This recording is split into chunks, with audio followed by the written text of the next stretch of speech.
What's going on, guys? It's Mike here to bring you a little bit more content for you new aspiring HVAC techs, or maybe those of you who are considering a career in the trades, whether it be HVAC or otherwise. Just bringing you some helpful tips and advice. Stuff that I wished I'd have known earlier on along the way. Just enjoying a nice, beautiful afternoon. Got called off today because there's not much going on. We're in that slow season between fall and spring. Fall and winter. It's just about 53 degrees outside, so I guess nobody's furnace has broken down today. Good news, I've fixed them all, so that's all right. The agenda for today is just to create some videos, and I just kind of wanted to reach out to you. I've seen several of my compadres out there creating videos on, what's in my tool bag, what do I carry in my bucket, what's in my truck. And one thing as a technician, and especially as a new guy, you want to make sure that you're very aware of what you have on your person at all times. Especially if you're starting out as a helper, you're probably going to be in a situation where your lead tech is asking you, hey, you got a screwdriver? Hey, you got a flashlight? Hey, write something down for me real quick. That's why there are 5 things that I think every new technician should keep in their pocket. And I'm in my 40s now, so I'm old enough to be able to use my shirt pocket, which, that's an old dude thing to do, right? New guys don't use their shirt pockets, or at least I didn't. But you know what? There are 5 things that I think that you should start out carrying at all times in your pocket, no matter where you go. Even if you're just in the gas station grabbing a pop between work orders, having these 5 things will help you to always stay conscious, stay aware, and to stay prepared in case of any type of a need. The first one is a notebook. I know it doesn't seem, very exciting, but this is one of the most important tools, especially early on. And honestly, as you go on, you'll see that you'll never outgrow this, because your brain is going to fill up with so much information so quickly, and there's going to be an increase in the amount of information coming at you that it's going to be impossible to retain it all. Did I need to get did I need to get, how many of which size couplings, elbows, or street 90s did I need for this job? I'm going down to the supply house. Oh man, I better write that down so that I remember. Tomorrow I've got to be at the shop a little early for a service call. Oh, I better write that down, because I guarantee you, when I get a mile down the road, that may as well be out the window. Whatever it is, even if it's something that's kind of monotonous. One thing that has helped me, that others have kind of coached me on, is writing down your steps. Especially if you're in a job that's getting a little more complex, getting a little bit over your head, it can be very helpful to stop a minute and take out your pen and paper and think, okay, what did I do when I first got here? That's step 1. Then what did I do? Step 2. Did I pop a stick of gum in my mouth? Okay, that's step 3. Everything, even if it doesn't seem like it's relevant or it might be, silly, include it. Because to be perfectly honest, that may be the clue to clue you into where maybe you went wrong or missed a step. Or maybe there's something else that you need to try that you normally wouldn't have thought to do in that given situation. Write down your steps. And if you do that enough, eventually it becomes so ingrained in your head that you can recite your steps without even thinking about it. One thing I hate is if my boss asks me, well, what did you do when you got to this job? What were your steps? I hate drawing a blank.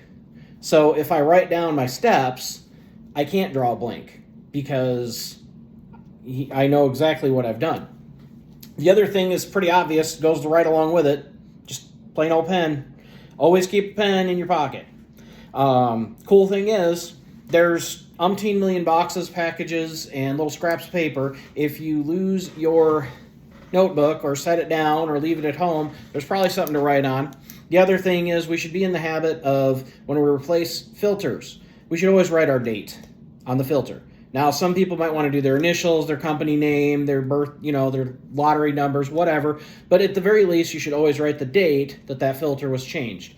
It's always nice when you go in on a maintenance or a service call and you see a date on the filter. That'll clue you in right there. If that filter date is 3 years old, then oh God, this furnace is a mess. If you see that filter was just changed a month ago, then that tells you okay, somebody has looked at this at least. So that can just kind of help you. The other thing that I like to keep, and actually honestly I use this more for my filters, is a Sharpie. Especially with labeling parts or what in your work truck too, and again, writing dates on filters. Sometimes you need something a little more bold than a marker or something more permanent, or rather than a pen, something a little more permanent. I always carry both a Sharpie and a pen. Black, sometimes people use red, blue. I just like black ink on everything. The other thing is my thermostat screwdriver. Now this is the Klein. They are not a sponsor. But, hey, Klein, if you're listening, I'm open. This is a Klein 4-in-1. Actually, I think it's a 6-in-1 because you could use these little slots as nut drivers, but I don't think I've ever really encountered any nuts or any screws that size on any systems.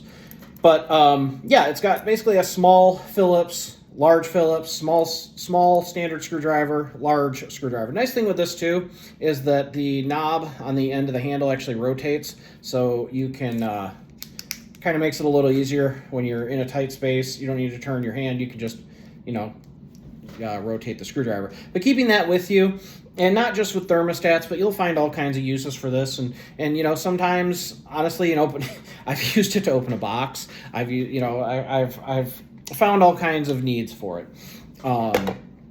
I definitely recommend keeping your little thermostat screwdriver in your pocket at all times. There is nothing more frustrating than going to a job. Where's the first place you go when you show up at a service call? You're going to go to the thermostat, but you don't have a thermostat screwdriver with you. Maybe you want to jump out, R to Y to get, to override the thermostat to get the AC to come on. Well, you're not going to have much luck with that if the screwdriver isn't in your pocket. The other thing is a little pen light. I carry anywhere from, probably 3, 4, 5 different types of flashlights in my truck. But this guy stays in my pocket at all times.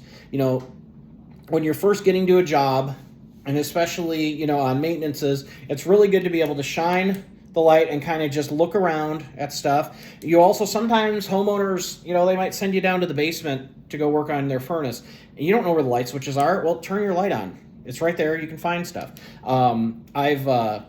It just makes life a whole lot easier when you can see where you're going. I've certainly tried to creep my way through dark basements or attics trying to poke around to find a light switch. And, it's just so much quicker if I just take this out of my pocket and shine it at the walls and find the switch. The other thing is, on maintenances, again, this is really easy to stick down into the heat exchanger tubes and just kind of really, really look as far as you can to see if there's any rust or pitting, any signs of cracking down in the heat exchanger. There's 1,001 different good reasons that you can cite for carrying a flashlight with you. But these are the top 5 things. I always used to say that every tech should be able to go through 90% of their day with a crescent wrench, a 11-in-1, and their multimeter, and not need to touch any of their tools.